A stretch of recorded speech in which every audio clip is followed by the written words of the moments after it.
Assalamualaikum warahmatullahi taala wabarakatuh. Salam siaran lagi dari Masjid Nabawi Madinah Al-Munawwarah. Pertamanya kami ingin mengucapkan terima kasih kepada pihak Felda Travel, pembimbing dan mutawif serta petugas yang membawa kami ziarah dalam di sekitar Masjid Nabawi.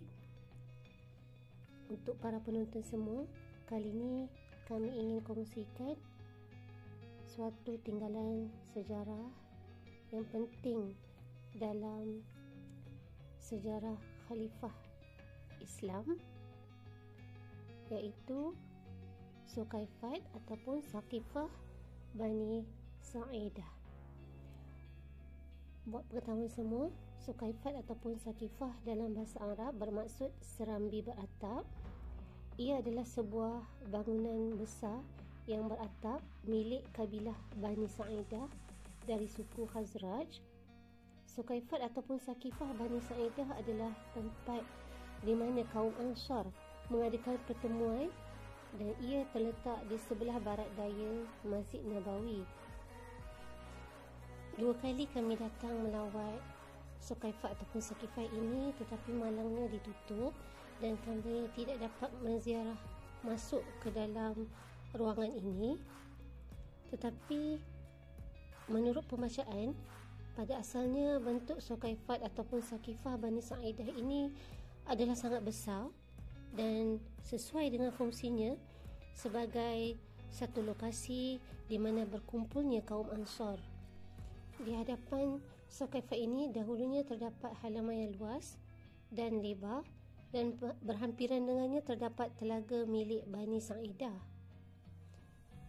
Pada waktu ini saya boleh katakan daripada lubang-lubang pagar tu saya nampak kawasan ini dipelihara dengan baik oleh pihak pemerintah.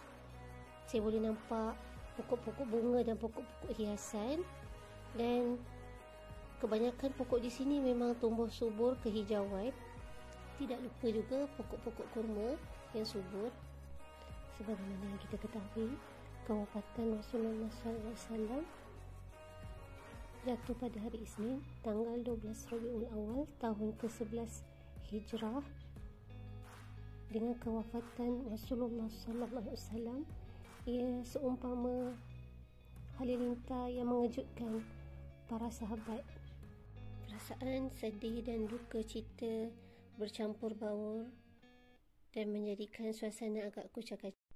Melihat keadaan itu, Sayyidina Abu Bakar radhiyallahu anhu telah berucap, "Wahai manusia, ketahuilah, sesiapa yang menyembah Muhammad, sesungguhnya Muhammad telah mati, dan sesiapa yang menyembah Allah, sesungguhnya Allah adalah Tuhan yang maha hidup, tidak mati." Sungguh perjuangan Islam ini tidak terhenti dengan kewafatan Rasulullah sallallahu alaihi wasallam. Justru selepas itu para sahabat telah bersepakat melantik Sayyidina Abu Bakar radhiyallahu anhu sebagai Khalifah Islam yang pertama. Mengikut sejarahnya, inilah lokasinya di mana Sayyidina Abu Bakar As-Siddiq dipilih menjadi Khalifah pertama, iaitu Sukaifat Bani Sa'idah. Jika ditanya rasa hati, pastilah saya hampa kerana tidak dapat melawat masuk Sukaifat Bani Sa'idah.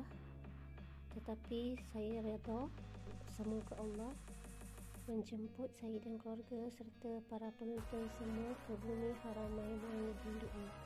Dikatakan Saqifah ini dulunya berupa tempat mirip aula, dan kini ia berbentuk taman yang dijadikan sebagai tempat bersejarah oleh pemerintah kerajaan Arab Saudi.